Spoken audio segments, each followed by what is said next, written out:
നമസ്കാരം. എന്തൊക്കെയുണ്ട് വിശേഷങ്ങൾ? എല്ലാവർക്കും സുഖം തന്നെയെന്ന് വിശ്വസിക്കുന്നു. ഞങ്ങളിവിടെ സുഖമായിരിക്കുന്നു. അപ്പോൾ ഞാനിന്ന് വന്നിരിക്കുന്നത് വീട്ടിലെങ്ങനെയാണ് നമ്മുടെ ഹെൽത്തി ആയിട്ടുള്ള തോഫു തയ്യാറാക്കാമെന്ന വീഡിയോ ആയിട്ടാണ്.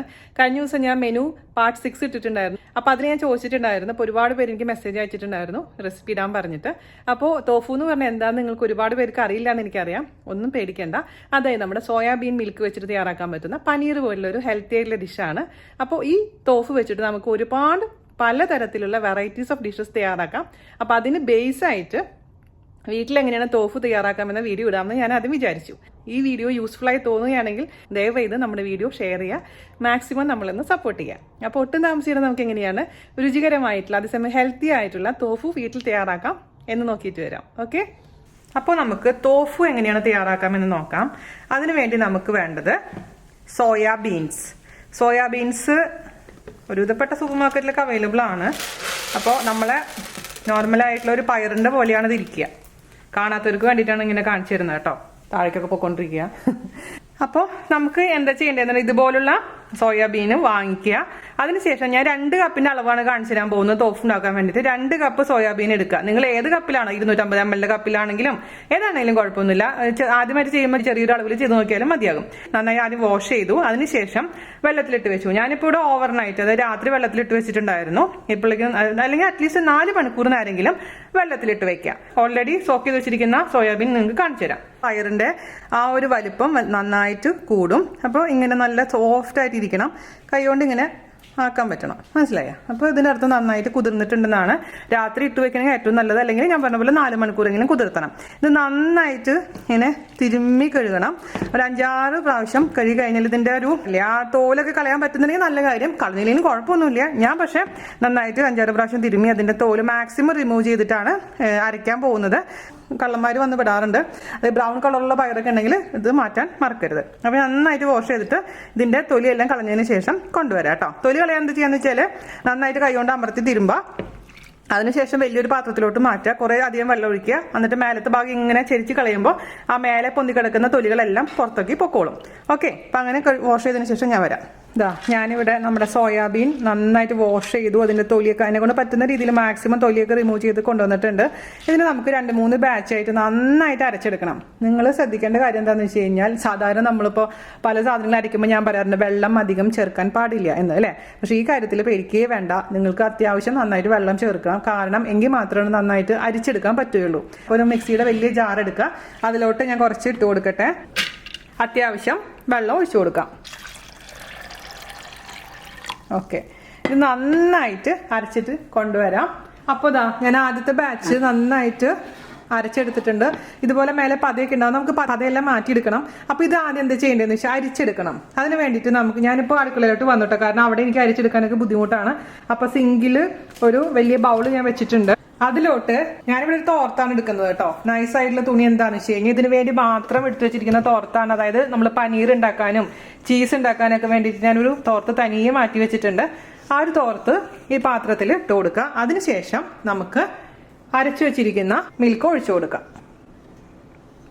ഇപ്പം ഞാൻ പറഞ്ഞത് ഒരുപാട് കട്ടിയിൽ നമ്മളിത് അരക്കുകയാണെങ്കിൽ എന്ത് പറ്റുമെന്ന് വെച്ച് കഴിഞ്ഞാൽ നമുക്കിത് ഇതിൽ നിന്ന് പിഴിഞ്ഞെടുക്കാൻ വളരെ ബുദ്ധിമുട്ടായിരിക്കും. അവസാനം എല്ലാം കൂടി ഒന്നിച്ച് കുറച്ചും കൂടി വെള്ളം ഒഴിച്ചിട്ട് അരയ്ക്കണം കേട്ടോ. അപ്പം ആദ്യം ഒരുപാട് പ്രസ് ചെയ്യണം. ഒരുപാട് പ്രസ് ചെയ്ത് കഴിഞ്ഞാൽ എന്ത് പറ്റുമെന്ന് വെച്ച് കഴിഞ്ഞാൽ ചിലപ്പോൾ ഇതിൽ കൂടെയൊക്കെ പുറത്തേക്ക് വരാൻ ചാൻസ് ഉണ്ട്. അപ്പം അതൊക്കെ നമുക്ക് പത പുറത്തു വന്നാൽ കുഴപ്പമില്ല. പക്ഷേ അതിൻ്റെ ഉള്ളിലത്തെ ഒരു സോയയുടെ അവശിഷ്ടങ്ങൾ അതിൽ തന്നെ ഇരിക്കണം. എല്ലാം കഴിഞ്ഞിട്ട് നമുക്ക് ഈ പത ഒരു സ്പൂൺ കൊണ്ടോ അല്ലെങ്കിൽ അരിപ്പ കൊണ്ടോ റിമൂവ് ചെയ്യാം. 2 പ്രാവശ്യമായിട്ട് ബാക്കിയുള്ള സോയയും വെള്ളം ചേർത്തിട്ട് ഇതുപോലെ തന്നെ അങ്ങ് പിഴിഞ്ഞെടുക്കണം കേട്ടോ. അപ്പോൾ ഞാൻ 3 പ്രാവശ്യമായിട്ട് ഈ പാലെടുത്തിട്ടില്ലേ, അതിൽ നിന്ന് ബാക്കി കിട്ടിയിട്ടില്ല. അതിലുണ്ടായിരുന്ന നമ്മൾ ചണ്ടി എന്നൊക്കെ പറയില്ലേ, അതാണ് സംഭവം. അപ്പോൾ ഇത് 2 പ്രാവശ്യം നമുക്ക് 2 ബാച്ചായിട്ട് കുറച്ചും കൂടെ വെള്ളം ഒഴിച്ചിട്ട് അരച്ചെടുത്ത് ഇതേപോലെ അരച്ചെടുക്കണം. കാരണം ഇതിൽ നിന്ന് എല്ലാം മാക്സിമം നമുക്ക് സോയാ മിൽക്ക് ഊറ്റിയെടുക്കണം. അല്ലെങ്കിൽ വെറുതെ വേസ്റ്റ് ആയി പോകത്തില്ലേ. നമുക്കിതൊന്നും ചെയ്യാൻ പറ്റില്ല. കാരണം വെള്ളം ഒഴിച്ച് നന്നായിട്ട് ഇതിലത്തെ മാക്സിമം സോയാ മിൽക്ക് എടുത്തതിന് ശേഷം നമുക്ക് കളയാൻ വേറൊന്നും ഞാൻ ഉപയോഗിക്കുന്നില്ല. ചിലവർ ഇത് വെച്ചിട്ട് വേറെ പല കാര്യങ്ങളും ഉണ്ടാക്കാറുണ്ട്. പക്ഷെ അതിൽ ഒട്ടും തന്നെ സോയാൻ്റെ അംശങ്ങളില്ലെങ്കിൽ പിന്നെ ഉണ്ടാക്കിയിട്ട് കാര്യമില്ലല്ലോ. അപ്പോൾ ഞാനിതും കുറച്ച് വെള്ളം ഒഴിച്ചിട്ട് നന്നായിട്ട് അരിച്ചെടുക്കട്ടെ കേട്ടോ. അപ്പോൾ ഞാനിത് മൊത്തത്തിൽ ഇതേപോലെ പാലെടുത്തിട്ടുണ്ടെങ്കിൽ ഇതിലത്തെ നമ്മളെ മേലെ നിൽക്കുന്ന പതയില്ലേ, ആ പത നമുക്കെടുത്ത് കളയണം കേട്ടോ. പിന്നെ നമ്മൾ തിളപ്പിക്കുന്ന സമയത്തും മേലെ ഇങ്ങനെ പത വരാൻ തുടങ്ങും. അതും എടുത്ത് കളയാൻ മറക്കരുത്. പിന്നെ സോയാ മിൽക്ക് കുടിക്കുമ്പോഴും നന്നായി തിളപ്പിച്ച് കുടിക്കാൻ ശ്രദ്ധിക്കണം, അല്ലെങ്കിൽ ദഹനക്കേട് വരാനുള്ള ചാൻസ് ഉണ്ട്. ഇനി നമുക്ക് എന്താ ചെയ്യേണ്ടതെന്ന് വെച്ച് കഴിഞ്ഞാൽ ഒരു ബൗൾ എടുക്കുക. അതിലോട്ട് നമുക്ക് ഒരു ഗ്ലാസ് നോർമൽ വെള്ളം, നമ്മൾ കുടിക്കാൻ ഉപയോഗിക്കുന്ന വെള്ളം നോർമൽ ടെമ്പറേച്ചറിലുള്ളതാണ്, അത് ഞാനൊരു ബൗളിലോട്ട് ഒഴിച്ചു കൊടുത്തിട്ടുണ്ട്. ഇതിലോട്ട് നമുക്ക് 3 ടേബിൾ സ്പൂൺ വൈറ്റ് വിനീഗർ അല്ലെങ്കിൽ റൈസ് വിനീഗർ, അതല്ലെങ്കിൽ ആപ്പിൾ സൈഡർ വിനീഗർ, അതൊന്നുമില്ലെങ്കിൽ ചെറുനാരങ്ങ നീര്. അപ്പോൾ ഞാൻ എൻ്റെ അടുത്ത് ഇപ്പോൾ റൈസ് വിനീഗർ ഉള്ള കാരണം റൈസ് വിനീഗറാണ് ഒഴിച്ചു കൊടുക്കാൻ പോകുന്നത്. ഞാൻ പറഞ്ഞ പോലെ ഇതിൽ ഏതെങ്കിലും ഒന്ന് ഒഴിച്ചാൽ മതിയാവും. 3 ടേബിൾ സ്പൂൺ ഇതിൽ ഒഴിച്ച് മിക്സ് ചെയ്ത് വെക്കുക. അതിനുശേഷം ഞാൻ പറയുന്ന സമയത്ത് ഒഴിച്ചു കൊടുക്കാൻ മറക്കരുത്. അപ്പോൾ 3 ടേബിൾ സ്പൂൺ റൈസ് വിനീഗർ ഇതിൽ ഒഴിച്ചു കൊടുക്കുന്നുണ്ട്. മിക്സ് ചെയ്ത് കൊടുക്കുക. ഇനി നമുക്ക് നമ്മുടെ സോയ മിൽക്ക് നന്നായിട്ട് ബോയിൽ ചെയ്യണം, തിളപ്പിച്ചെടുക്കണം. അപ്പം ഞാനൊരു വലിയ ഒരു കടായിലോട്ട് ഒഴിച്ചു കൊടുത്തിട്ടുണ്ട്. നമുക്കത് മീഡിയം ഫ്ലെയിമിൽ തീ ഓൺ ചെയ്യാം. അതിനുശേഷം ഇടയ്ക്കിടയ്ക്ക് ഇളക്കാൻ മറക്കരുത്. അല്ലെങ്കിൽ എന്ത് പറ്റുമെന്ന് വെച്ചാൽ താഴത്തെ ഭാഗത്ത് നമ്മൾ പാല് തിളപ്പിക്കുമ്പോഴും താഴെ പിടിക്കാൻ ചാൻസ് ഇല്ല, അതുപോലെ പിടിക്കാനുള്ള ചാൻസ് ഉണ്ട്. മാത്രമല്ല സോയാ മിൽക്ക് പെട്ടെന്ന് തന്നെ തിളച്ച് പുറത്തേക്ക് പോകാനുള്ള ചാൻസ് ഉണ്ട്. അപ്പോൾ ഇടയ്ക്കിടയ്ക്ക് ഇളക്കാൻ മറക്കരുത്, അല്ലെങ്കിൽ പിന്നെ താഴെ പിടിച്ചു കഴിഞ്ഞാൽ നമുക്കൊന്നും ചെയ്യാൻ പറ്റില്ല. അതേപോലെ തന്നെ പുറത്ത് പോയി കഴിഞ്ഞാൽ നമ്മൾ ചെയ്തത് മുഴുവനും എന്താവും, വെള്ളത്തിലാവും. അപ്പം നന്നായി തിളയ്ക്കുന്ന സമയത്ത് നമുക്ക് ഇതിൽ പത വരാൻ തുടങ്ങും. ആ പതങ്ങ് എടുത്തെടുത്ത് കളയണം കേട്ടോ. പിന്നെ വേറൊരു കാര്യം, എന്നോട് ഒരുപാട് പേര് ചോദിച്ചിട്ടുണ്ടായിരുന്നു ഈ പാത്രം, ഈ കടായി ഞാൻ എവിടെ നിന്നാണ് വാങ്ങിച്ചതെന്നുള്ള കാര്യം. ഞാൻ വാങ്ങിച്ചത് ഇവിടെ കാറ്റ്ഫോറിൽ നിന്നാണ്. ഇതിന്റെ പേര് വിൻസർ എന്നാണ്. ഒരു 4 കടായിന്റെ ഒരുമിച്ചുള്ള ഒരു പാക്കറ്റ് ആയിരുന്നു. ഒരുമിച്ചുള്ള ഒരു ഇതിൽ 236 ദിർഹംസ് എന്താന്ന് തോന്നുന്നു. പക്ഷെ ഇത് പുതിയതായതുകൊണ്ട് എനിക്ക് അറിയില്ല നല്ലതാണോ, ഇതിന്റെ ക്വാളിറ്റി എങ്ങനെയാണെന്ന് എനിക്ക് അറിയില്ല കേട്ടോ. അതുകൊണ്ടാണ് ഞാൻ റെക്കമെൻഡ് ചെയ്യാത്തത്. കാരണം നമ്മൾ ഉപയോഗിച്ച് കുറേ നാൾ ഉപയോഗിച്ച് നോക്കിയാൽ തന്നെ അറിയാൻ പറ്റുള്ളൂ നല്ലതാണോ ചീത്തയാണോ എന്നുള്ള കാര്യം. അതുകൊണ്ട് നിങ്ങൾ വാങ്ങിക്കണമെങ്കിൽ വാങ്ങിക്കാൻ കുഴപ്പമൊന്നുമില്ല. പക്ഷെ ഞാൻ ഒരിക്കലും ഒരു സാധനവും റെക്കമെൻഡ് ചെയ്യാറില്ല. സോയാ മിൽക്ക് നന്നായി തിളച്ചുകൊണ്ടിരിക്കുന്നുണ്ട്, ഇളക്കി കൊടുക്കാൻ മറക്കരുത് ഞാൻ പറഞ്ഞ പോലെ. പിന്നെ തിളച്ചുകൊണ്ടിരിക്കുന്ന സമയത്ത് നിറയെ പത വന്നിട്ടുണ്ടായിരുന്നു, അത് ഞാൻ മാറ്റി മാറ്റി കൊടുക്കുന്നുണ്ടായിരുന്നു കേട്ടോ. അപ്പോൾ അത്യാവശ്യം നന്നായിട്ട് തിളപ്പിക്കണം. അപ്പോൾ കുറച്ച് സമയം എടുക്കും ഇത് തിളച്ച് വരാൻ. സാധാരണ പാലിനേക്കാളും ഞാൻ പറഞ്ഞില്ലേ സമയം എടുത്ത് ചെയ്യണം, എന്നാൽ മാത്രമാണ് നന്നായിട്ടുണ്ടാവുക. നന്നായി തിളച്ചു എന്ന് ഉറപ്പ് വരുത്തിയതിന് ശേഷം 2 മിനിറ്റ് കൂടെ കഴിഞ്ഞ് നമുക്കങ്ങ് ഓഫ് ചെയ്യാം. എന്നിട്ട് ഇതിന്റെ ചൂട് ഒരു 3 മിനിറ്റ് നമുക്ക് ഇത് റെസ്റ്റ് ചെയ്യാൻ വെക്കുക. അതായത് ഓഫ് ചെയ്തതിന് ശേഷം 3 മിനിറ്റ് നമുക്കൊന്നും ചെയ്യാൻ പാടില്ല ഇതിൽ. അതിനുശേഷമാണ് നമ്മൾ നേരത്തെ എടുത്തു വെച്ചിരുന്ന വിനീഗറിന്റെ ആ വെള്ളം കൂടിയുള്ള മിക്സില്ലേ കുറച്ചായിട്ട് ഇതിലേക്ക് ഒഴിച്ചു കൊടുക്കണം. അപ്പോൾ 2 മിനിറ്റും കൂടി ഇതങ്ങ് നന്നായിട്ട് തിളക്കട്ടെ. അപ്പോൾ അത് ഞാൻ ഓഫ് ചെയ്തിട്ടുണ്ട്. ഒരു 3 മിനിറ്റ് നമുക്ക് വെയിറ്റ് ചെയ്യാം. അതിനുശേഷം ഇതിന്റെ മേലെ ഒരു പാടയൊക്കെ വരുമ്പോൾ പാടയെ നമുക്ക് റിമൂവ് ചെയ്യണം കേട്ടോ.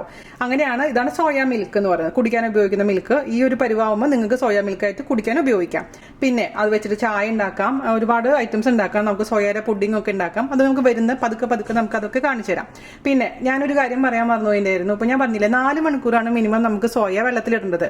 ചെയ്യാൻ മൂടില്ല എന്ന് വിചാരിക്കാം. അതായത് ഞാനിപ്പോൾ ഓൾറെഡി വെള്ളത്തിലിട്ട് 4 മണിക്കൂറായി, പക്ഷെ ഇന്ന് എനിക്ക് ചെയ്യാൻ തോന്നുന്നില്ല. എന്ന് എന്ത് ചെയ്യണമെന്ന് വെച്ച് കഴിഞ്ഞാൽ ആ വെള്ളത്തിലിട്ട സോയ ഒന്നും കൂടെ വാഷ് ചെയ്തിട്ട് വെള്ളം പുതിയതായിട്ട് മാറ്റിയതിന് ശേഷം ഫ്രിഡ്ജിലെടുത്ത് വെക്കാം.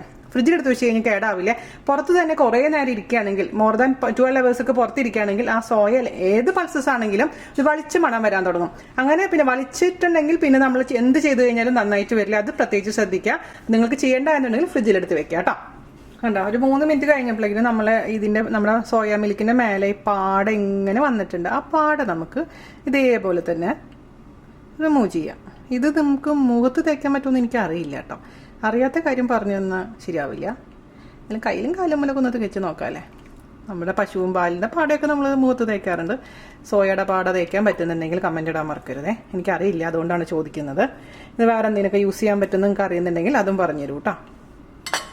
ഓക്കെ, അപ്പോൾ പാടയൊക്കെ റിമൂവ് ചെയ്തിട്ടുണ്ട്. ഇപ്പോൾ ഇത് ഒരു പ്യുവർ ആയിട്ടുള്ള ഫോമിലാണ് ഇരിക്കുന്നത്. അപ്പോൾ ഒരു കയ്യിൽ ആ മിക്സ് എടുക്കുക, ഇതിലേക്ക് അങ്ങ് ഒഴിച്ചു കൊടുക്കുക. അപ്പം അതൊക്കെ ഇങ്ങനെ മിക്സ് ചെയ്യുക. മറ്റേ സാധാരണ പനീർ ഉണ്ടാക്കുന്ന പോലെ നിങ്ങൾ ഹറിബറി ഒന്നും ആക്കണ്ട. അപ്പോൾ ഈ കയ്യിലത്തെ ആ വെള്ളത്തിൻ്റെ മിക്സ് കഴിയണ വരെ ഇങ്ങനെ പതുക്കെ ഇളക്കിയാൽ മതി, ഓവറായിട്ട് അങ്ങ് ഇളക്കണ്ട. അത് കഴിഞ്ഞിട്ട് അടുത്ത കയ്യിലെടുക്കുക, എന്നിട്ട് വീണ്ടും ഇങ്ങനെ പതുക്കെ ഒഴിച്ചു കൊടുക്കാം. അങ്ങനെ നമ്മൾ മൊത്തം കഴിയുമ്പോഴേക്കിനും ഇതങ്ങ് ഫുള്ളായിട്ട് പിരിഞ്ഞു വന്നിട്ടുണ്ടാവും. ഇതൊക്കെ ചൈനീസ് വീഡിയോ കണ്ടിട്ട് ചെയ്യണതാണ് കേട്ടോ. ഇതൊന്നും നമ്മൾ സ്വന്തം പഠിച്ചിട്ടൊന്നുമല്ല കേട്ടോ. അപ്പോൾ ഒരുപാട് വീഡിയോ ഇരുന്ന് കണ്ട് നമുക്ക് പെർഫെക്റ്റ് ആയി എന്ന് തോന്നുന്ന കാര്യങ്ങളാണ് നിങ്ങൾക്ക് പറഞ്ഞു തരുന്നത്. അപ്പം ഞാൻ മൊത്തത്തിൽ ഒഴിച്ചു കൊടുത്തിട്ടുണ്ട്. ഇനി ഇച്ചിരി നേരം ഒന്ന് നമ്മൾ അനക്കാണ്ട് വെക്കാം. ആ വെള്ളം കറക്റ്റായിട്ട് നമുക്ക് തെളിഞ്ഞ് കിട്ടും. അതുവരെ ഒരു 2-3 മിനിറ്റ് വെയിറ്റ് ചെയ്യുക കേട്ടോ. ഓക്കെ, ഇത് കണ്ടില്ലേ, വെള്ളവും ഇതും വേറെ വേറെ ആയിട്ടുണ്ടെങ്കിൽ എന്ത് ചെയ്യണമെന്ന് വെച്ച് കഴിഞ്ഞാൽ ആ ക്ലോത്തിലോട്ട് അങ്ങ് ഒഴിച്ചു കൊടുക്കണം. ഞാനിപ്പോൾ ഇവിടെ ഇതുപോലത്തെ ഒരു കേക്ക് ടിന്ന്, ഒരു സ്ക്വയർ ആയിട്ടുള്ള കേക്ക് ടിന്നാണ് എടുത്തിരിക്കുന്നത്. ഇതിന്റെ ഈ ഭാഗം റിമൂവ് ചെയ്യാൻ പറ്റും, ഇതിന്റെ അടിഭാഗം റിമൂവ് ചെയ്യാൻ പറ്റുന്ന കേക്ക് ടിന്നാണ് എടുത്തിരിക്കുന്നത്. ഇതിലാണ് ചെയ്യുന്നത്. അപ്പൊ എന്താ വെച്ചാൽ ഇച്ചിരി ഭംഗിയിൽ നല്ല ഷേപ്പിലിരിക്കും. അപ്പൊ നിങ്ങളുടെ അടുത്ത് ഇങ്ങനത്തെ ഒന്നും കുഴപ്പമൊന്നുമില്ല. നമ്മൾ സാധാരണ പനീർ ഉണ്ടാക്കുന്ന പോലെ തന്നെ പാത്രത്തില് നമ്മളിപ്പോ ചെയ്യാൻ പോണ പോലെ തന്നെ നമ്മൾ ഉപയോഗിച്ചിരുന്ന തുണി ഇട്ട് കൊടുക്കുക. അതിനുശേഷം അതിലേക്ക് ടോഫു കളക്ട് ചെയ്യുക. എന്നിട്ട് ഒന്ന് ഹാങ് ചെയ്യുകയോ അല്ലെങ്കിൽ അതിന്റെ മുകളിൽ വെയിറ്റ് എടുത്ത് വെക്കുകയോ ചെയ്യാം. പനീറിന്റെ വീഡിയോ ഞാൻ താഴെ തരാം, ലിങ്ക് തരാം. അത് കറക്റ്റ് ആയിട്ട് ഒന്ന് നോക്കിയാൽ മതി. ഇതേപോലത്തെ പാത്രമില്ലാത്തവരും കേട്ടോ. അപ്പൊ ഇതിങ്ങനെ ഞാൻ ഇതിലേക്ക് ഒഴിച്ചു കഴിഞ്ഞാൽ വെള്ളം മുഴുവൻ താഴെ പോകും. അതുകൊണ്ട് വേറൊരു പാത്രത്തിൽ വെച്ചിട്ടാണ് ഞാൻ തൽക്കാലം ഒഴിക്കാൻ പോകുന്നത് കേട്ടോ. പിന്നെ മുകളിലാണ് ഇത് വെക്കാൻ പോകുന്നത് കേട്ടോ, അല്ലെങ്കിൽ നമ്മളപ്പോൾ അവിടെ മുഴുവനും വെള്ളം നിറയും. പിന്നെ ഞാൻ മൊത്തത്തിൽ ഒഴിക്കുന്നില്ല, ഞാനൊരു അരിപ്പയിൽ കൂടെ അതിലേക്ക് ഇട്ട് കൊടുക്കുകയാണ് ചെയ്യുന്നത്. അരിപ്പ എടുത്തിട്ട് ഇതേപോലെ മാക്സിമം വെള്ളം കളയുക. അതിനുശേഷം നമുക്ക് മോൾഡിലോട്ട് ഇട്ട് കൊടുക്കാം. അപ്പോൾ കുറച്ചും കൂടെ നമുക്ക് എഫക്റ്റീവായി ചെയ്യാൻ പറ്റും. അപ്പോൾ മൊത്തത്തിൽ ഞാനിതങ്ങ് ഇട്ട് കൊടുക്കട്ടെ കേട്ടോ. പുറത്തുനിന്ന് വാങ്ങിക്കുന്നേക്കാളും ടേസ്റ്റ് ഉണ്ടെന്നാണ് ഇവിടെ എൻ്റെ മകൻ്റെ സാക്ഷ്യപ്പെടുത്തൽ, എനിക്കും തോന്നി. പിന്നെ നമുക്ക് ധൈര്യമായിട്ട് ഇത് കഴിക്കാമല്ലോ. നമ്മൾ തന്നെ ഉണ്ടാക്കുമ്പോൾ ഒരു പ്രത്യേക സന്തോഷമാണ് കുട്ടികൾക്ക് ഉണ്ടാക്കി കൊടുക്കുമ്പോൾ. ടോഫു ഉണ്ടാക്കിയതിന് ശേഷം അതിൻ്റെ റെസിപ്പീസ് ട്രൈ ചെയ്യുമ്പോൾ ഒരു പ്രത്യേക ഭയങ്കര എന്താ പറയുക എക്സൈറ്റ്മെൻ്റ് ആണ് സത്യം പറഞ്ഞാൽ. നമ്മൾ അറിയാത്ത കാര്യങ്ങൾ ചെയ്യുമ്പോഴേ, അറിഞ്ഞ തന്നെ ഡെയിലി ചെയ്യുന്നതിനേക്കാളും കൂടുതൽ ഇടയ്ക്കൊക്കെ ഒരു ഇതേപോലെ വെറൈറ്റീസ് ഒക്കെ ചെയ്യുമ്പോൾ കുട്ടികളെ മുന്നിൽ നമുക്ക് സ്റ്റാർ ആവാൻ പറ്റും, ഗസ്റ്റ് വരുമ്പോൾ നമുക്ക് സ്റ്റാർ ആവാൻ പറ്റും. അപ്പോൾ ഒരേ തിക്നെസ് വരുന്ന രീതിയിൽ നമുക്ക് എല്ലാ ഭാഗത്തേക്കും അങ്ങ് ഇട്ട് കൊടുക്കാം കേട്ടോ. ബാക്കി ഉണ്ടായിരുന്നു ഇതുപോലെ ചെറിയ നമ്മുടെ ചായയുടെ അരിപ്പയിലേക്കും കൂടെ ആക്കിയിട്ടുണ്ട്, മറ്റേതിലേക്ക് ഇട്ടാതിരുന്നത്. എന്നിട്ട് ഇതിലേക്ക് ഇട്ട് കൊടുക്കുക. അവസാനം എന്താ ചെയ്യേണ്ടതെന്ന് വെച്ച് കഴിഞ്ഞാൽ ഒന്ന് ഈവൻ ആക്കി കൊടുക്കുക. എല്ലാ ഭാഗത്തേക്കും ഒരേ തിക്നെസ് വരാൻ വേണ്ടിയിട്ടാണ്. ഓക്കെ, അതൊന്ന് ക്ലോസ് ചെയ്യാം. ഓക്കെ, അതിനുശേഷം താഴെ നിന്ന് മുകളിലേക്ക് പൊക്കിയെടുക്കുക. അതിൽ വെള്ളം താഴെ ഉണ്ടാവും, ആ വെള്ളം ഒന്ന് ആദ്യം തന്നെ കളയാം. വീണ്ടും ആ പാത്രത്തിലോട്ട് വെച്ചതിന് ശേഷം ഈ പാർട്ടില്ലേ, നമ്മുടെ ഈ പാർട്ട് വെച്ചിട്ട് അങ്ങ് ക്ലോസ് ചെയ്യാം.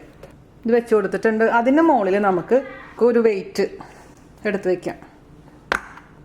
ഒരു 2-3 മണിക്കൂർ ഇങ്ങനെ വെച്ച് കഴിഞ്ഞാൽ എന്ത് പറ്റുമെന്ന് വെച്ച് കഴിഞ്ഞാൽ കംപ്ലീറ്റ് എക്സസ് ആയിട്ടുള്ള വെള്ളമൊക്കെ താഴേക്ക് പൊക്കോളും. അതിനുശേഷം നല്ല പെർഫെക്റ്റ് ആയിട്ട് ഇരിക്കും. ഇടയ്ക്കിടയ്ക്ക് ഈ പ്ലേറ്റ് ഇതിൽ വെള്ളം വരുന്നത് അന്ന് എടുത്ത് കളഞ്ഞാൽ മതി. ഒരു 1/2 മണിക്കൂറൊക്കെ കൂടുമ്പോൾ. ഇപ്പോൾ ഏകദേശം നിറയെ വെള്ളം പോയിട്ടുണ്ട്. അപ്പോൾ ഇടയ്ക്ക് വെള്ളം കൂടുന്നു എന്ന് തോന്നുമ്പോൾ ആ വെള്ളം എന്നെടുത്ത് കളയുക, വെയിറ്റ് ഇത് മുകളിൽ വെക്കുക. അല്ലെങ്കിൽ ഞാൻ പറഞ്ഞ പോലെ എൻ്റെ പനീറിൻ്റെ വീഡിയോ കാണാം, അതിൽ കറക്റ്റായിട്ട് ഈ പാത്രങ്ങളൊന്നും ഇല്ലാത്തവർക്ക് എങ്ങനെയാണ് ഉണ്ടാക്കാന്നുള്ളതും കാണിച്ചു തന്നിട്ടുണ്ട്. പിന്നെ ഞാൻ പറഞ്ഞ് റിപ്പീറ്റ് ചെയ്യുന്നില്ല. അപ്പോൾ നമുക്ക് ഒരു 3 മണിക്കൂറിന് ശേഷം എങ്ങനെയാണ് ഇതിൻ്റെ അവസ്ഥ എന്ന് നോക്കാം. അപ്പോൾ ഒരു 3 മണിക്കൂർ കഴിഞ്ഞിട്ടുണ്ട് കേട്ടോ. 3 മണിക്കൂർ കഴിഞ്ഞിട്ട് നമുക്ക് നമ്മുടെ തോഫ് റെഡി ആയോ എന്ന് നോക്കാം. അതിൽ തന്നെ ഈ സാധനം മുകളിലേക്ക് എടുക്കാം.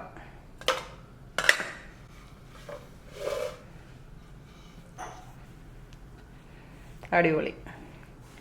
ഇത് തോഫു തന്നെ നമുക്ക് പല തരത്തിലുണ്ട്. അതായത് തിക്കായിട്ടുള്ള തോഫു ഉണ്ട്, സിലിക്കൺ തോഫു എന്ന് പറയും, മീഡിയം തിക്കായിട്ടുള്ള തോഫു ഉണ്ട്. അങ്ങനെ പല ടൈപ്പ് നമുക്ക് സൂപ്പർ മാർക്കറ്റിൽ പോയി കഴിഞ്ഞാൽ കാണാൻ പറ്റും. നമ്മളുടെ എന്ന് പറഞ്ഞു കഴിഞ്ഞാൽ അത്യാവശ്യം തിക്കായിട്ടുള്ള, അതേസമയം ഈ എല്ലാ ജ്യൂസസും നമ്മളൊരു കറി ഉണ്ടാക്കുകയാണെങ്കിൽ ഈ തോഫുവിൻ്റെ ഉള്ളിലോട്ട് എല്ലാം നന്നായിട്ട് പിടിക്കുന്ന തരത്തിലുള്ള തോഫു ആണിത്. സിൽക്കി എന്ന് പറയുമ്പോൾ അങ്ങനെ വായിലിട്ട് അലിഞ്ഞു പോകുന്നതാണ് സിൽക്കി തോഫു എന്ന് പറയുന്നത്. അത് ഞാൻ വേറെ ദിവസം ഉണ്ടാക്കി കാണിച്ചു തരാം. അപ്പോൾ തൽക്കാലം നമുക്ക് ഈ തോഫു വെച്ച് അഡ്ജസ്റ്റ് ചെയ്യാം. അപ്പോൾ ഇത് നമ്മൾ ഇപ്പോൾ തന്നെ നിങ്ങൾക്ക് ഒരു കറി ഉണ്ടാക്കണം എന്നുണ്ടെങ്കിൽ എന്താ ചെയ്യേണ്ടതെന്ന് വെച്ച് കഴിഞ്ഞാൽ ഇത് 1/2 മണിക്കൂർ നേരം വെള്ളത്തിലിട്ട് വെക്കണം. ഫുള്ളായിട്ട് മുക്കി വെച്ചിട്ട് അതിനുശേഷം വെള്ളം കളയുക. അതിനുശേഷം നമുക്ക് കറി ഉണ്ടാക്കാം. എന്തുകൊണ്ടാണ് അങ്ങനെ പറയുന്നതെന്ന് വെച്ച് കഴിഞ്ഞാൽ ചിലപ്പോൾ ഇതിനൊരു ഇച്ചിരി കയ്പ്പ് രസം ഉണ്ടാവാൻ ചാൻസ് ഉണ്ട്. ഞാൻ നോക്കിയപ്പോൾ കഴിഞ്ഞ പ്രാവശ്യം ഉണ്ടാക്കിയപ്പോൾ അങ്ങനെ തോന്നിയില്ല. എന്നാൽ പോലും നമ്മൾ റിസ്ക് എടുക്കണ്ട. അതേസമയം നിങ്ങൾ ഉണ്ടാക്കിയിട്ട് നാളെ മതി, ഇന്നിപ്പോൾ ചെയ്യണ്ട എന്നുണ്ടെങ്കിൽ നിങ്ങൾ എന്ത് ചെയ്യണം, ഒരു ഇതേപോലെ തന്നെ പാത്രത്തിൽ വെള്ളം ഒഴിച്ചിട്ട് ആ വെള്ളത്തിൽ മുക്കി വെച്ചിട്ട് ഫ്രിഡ്ജിൽ വെക്കുക. ഫ്രീസറിലല്ല, ഫ്രിഡ്ജിൽ. അപ്പോൾ എപ്പോഴാണ് നിങ്ങൾക്ക് ആവശ്യം ആ വെള്ളത്തിൽ നിന്ന് എടുത്തതിന് ശേഷം കട്ട് ചെയ്ത് ഉപയോഗിക്കാം. അല്ലാതെ ചുമ്മാ ഇങ്ങനെ വെക്കാൻ പാടില്ല. അതെപ്പോഴും ശ്രദ്ധിക്കേണ്ട കാര്യമാണ്. നിങ്ങൾ ശ്രദ്ധിച്ചിട്ടുണ്ടാവും സൂപ്പർ മാർക്കറ്റിൽ നിന്ന് തോഫു വാങ്ങിക്കുമ്പോഴും അത് വെള്ളത്തിലായിരിക്കും അല്ലേ. നമ്മൾ തോഫു എടുക്കുമ്പോൾ നിറച്ച് വെള്ളം ഉണ്ടാവും ആ ബോക്സിൻ്റെ ഉള്ളിൽ. അപ്പോൾ അത് വെള്ളത്തിലാണ് എപ്പോഴും നമ്മൾ തോഫു സൂക്ഷിച്ച് വെക്കേണ്ടത്. അപ്പോൾ നമുക്ക് നമ്മുടെ തോഫു എങ്ങനെയാണെന്ന് ഒന്ന് മുറിച്ച് നോക്കാം. ഷേപ്പ് എന്ന് പറഞ്ഞത് ആ പാത്രത്തിന്റെ ഷേപ്പിലോട്ട് വന്നതുണ്ട, ആ താഴെ ഇങ്ങനെ ആയതാണ്.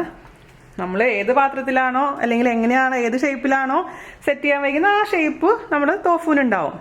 അപ്പൊ ഞാനിപ്പോൾ നിങ്ങൾക്ക് ജസ്റ്റ് ഒന്ന് കട്ട് ചെയ്ത് കാണിച്ചു തരാം. നല്ല കടയിൽ നിന്ന് വാങ്ങിക്കുന്ന അതിനേക്കാളും ഗംഭീരമായ തോഫു നമുക്ക് വീട്ടിലുണ്ടാക്കാൻ സാധിച്ചിട്ടുണ്ട്. അപ്പം ഇങ്ങനെ നിങ്ങൾക്ക് മുറിച്ചിട്ട് കഷ്ണങ്ങളാക്കിയിട്ടും വേണമെങ്കിൽ പാത്രത്തിൽ വെള്ളത്തിൽ സൂക്ഷിക്കാം. ഞാൻ ഗ്യാരണ്ടി ഇങ്ങനെ ചെയ്യുകയാണെങ്കിൽ നിങ്ങൾക്ക് ഇപ്പം പുറത്തുനിന്ന് വാങ്ങിക്കേണ്ടതായിട്ട് വരില്ല. മാത്രമല്ല ഇവിടെയൊക്കെ പുറത്തുനിന്ന് വാങ്ങിക്കുന്ന തോഫുവിന് അത്യാവശ്യം നല്ല വില കൊടുക്കണം. അപ്പോൾ ഇങ്ങനത്തെ ഒരു സൗകര്യം നമുക്ക് ഉണ്ടാക്കാൻ അറിയുന്നുണ്ടെങ്കിൽ പിന്നെ എന്തിനാല്ലേ ഇത്രയും വില കൊടുത്ത് വാങ്ങിക്കേണ്ട ആവശ്യം. അപ്പോൾ നമുക്ക് ചെറിയ ചെറിയ പീസസ് ആയിട്ട് അങ്ങ് കട്ട് ചെയ്യാം. പറഞ്ഞ പോലെ ഞാൻ പതുക്കെ ഓരോ തോഫുവിൻ്റെ റെസിപ്പീസ് നിങ്ങൾക്ക് വേണ്ടി കൊണ്ടുവരാം. അപ്പോൾ ഇതേപോലെ കട്ട് ചെയ്യാം. തോഫുവിൻ്റെ സൈസ് എന്ന് പറഞ്ഞാൽ നിങ്ങൾ ഏത് കറിയാണ് ഉണ്ടാക്കുന്നത് അതിനനുസരിച്ച് ചെറുതോ വലുതോ എന്താണെന്ന് വെച്ചാൽ ആക്കാം. അപ്പോൾ ഈ ഒരു സൈസിൽ ഞാൻ മുറിച്ചെടുത്തിട്ടുണ്ട്. ഞാനിപ്പോൾ ഉണ്ടാക്കാൻ പോകുന്നത് കുംപാവ് തോഫു ആണ്. ഞാൻ കഴിഞ്ഞ ദിവസം കുംപാവ് ചിക്കൻ ഇട്ടുണ്ടായിരുന്നില്ല, സെയിം റെസിപ്പി.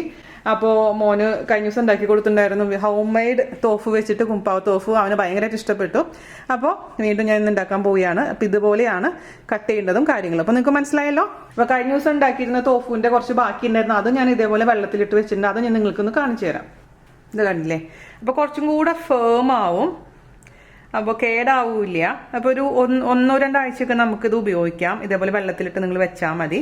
അപ്പോൾ വേറെ പ്രിസർവേറ്റീവ്സ് ഒന്നും ചേർത്തിട്ടില്ല, അതുകൊണ്ട് ധൈര്യമായിട്ട് നമുക്ക് ഉപയോഗിക്കാം.